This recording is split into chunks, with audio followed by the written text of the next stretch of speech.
There's a place in Israel's history, this nation that God was bringing out. In Isaiah, he tells this to them. In Isaiah 43, this is what he says. He's going on about where they had been through and where he had taken them from and everything. And then he says in verse 18, but forget all that.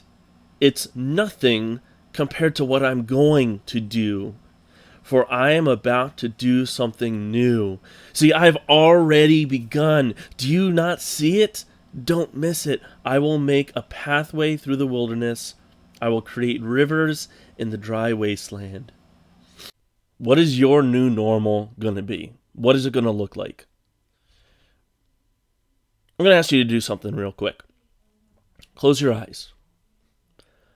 Just close your eyes and think about probably a summertime when all this is going to be done, and for the most part we can see each other. I don't know, maybe we'll be beyond the summer. I don't know. Close your eyes, and in fact, I'm going to make the screen dark so you can close your eyes. Okay, so think about, you wake up. You thinking about it? You wake up and you're looking at your ceiling. What do you want to do today? Coronavirus is done. You can meet with your friends. You can drive around. You can ask your parents to bring you places. What is it that you want to do?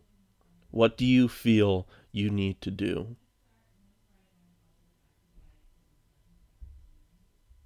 I'm being quiet so you can think right now.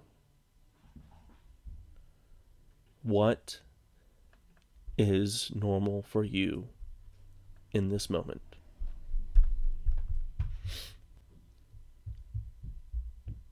Okay.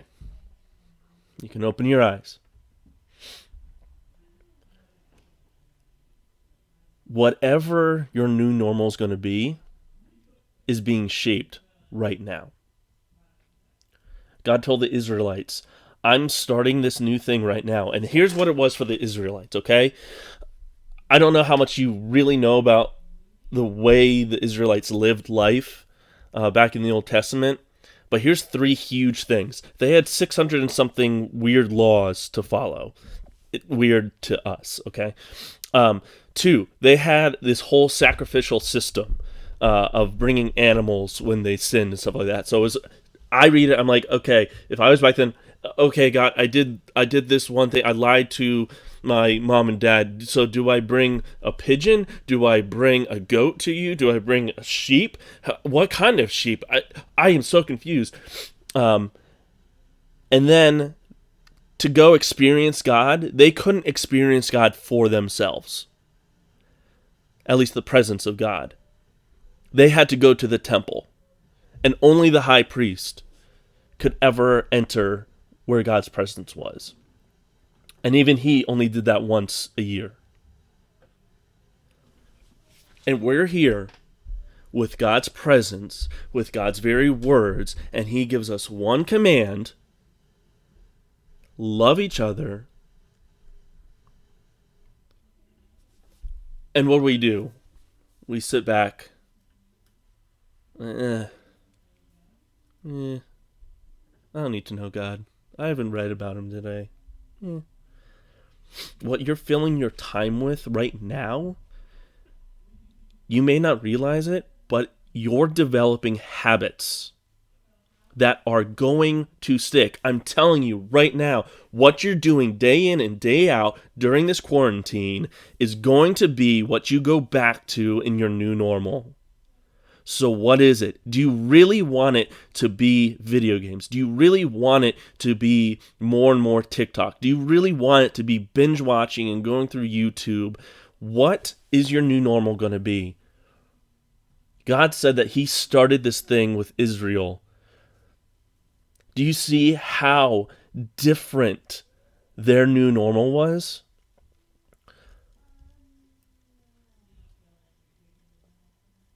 How do you think you're going to die? Do you remember the story of how Jesus died? Do you think that you're going to experience that kind of death? Whipped over and over again? Thrown onto a tree with big metal things pounded through your skin and your muscles? And then left? I doubt any of us are going to die like that. And yet, the people that killed Jesus that way, he forgave them. He forgave them. And we can't forgive someone for calling us a name. We can't forgive someone because they asked us to do a favor that really annoyed us. Love. What's your new normal? Why are we so bleh about God and his presence? God's presence, the God of the universe. Just think about what Israel must have experienced between their old way of living and their new way. What is our new normal? I am disgusted by my pathetic, normal life. By what I focused on and did. It has to change. It has to. Is your new normal going to change for the better or for the worse?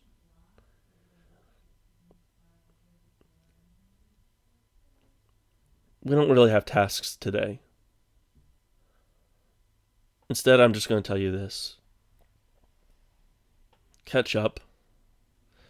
These videos, I'll even put a playlist or two up. But what I really want you to focus on is that list of students. List as many students in the youth group as you can think of. Middle school to middle school, high school to high school. And then do what I've put out there for the tasks. And here's the bottom line for the list. The last thing to do. Show love to them. That is how the world will know God. That's the one command Jesus gave us. So it's the one thing, if we say we're not going to do you realize we are going against everything Jesus commanded us to do? Everything. That's it. We have no choice but to love if we're a Christian. No choice. Because otherwise we're not following Jesus at all. We can't have those excuses of, oh, they're not important to me. Or, no, they did this to me. We have to love, period. That's our new normal. And do whatever you have to do during this time to be close enough to God so you can do that. Because you can't do it on your own. You can't. And that's why he says you need to love the Lord your God with all your heart, soul, mind, and strength. It sounds like a command, but the thing that he boiled it down to is so you can love others, so they may know me as well. And we're not doing that, are we? We're so concerned about ourselves, it's disgusting. Are you ready? Are you going to miss out on the new normal that God's creating? I hope you don't. So let's do this.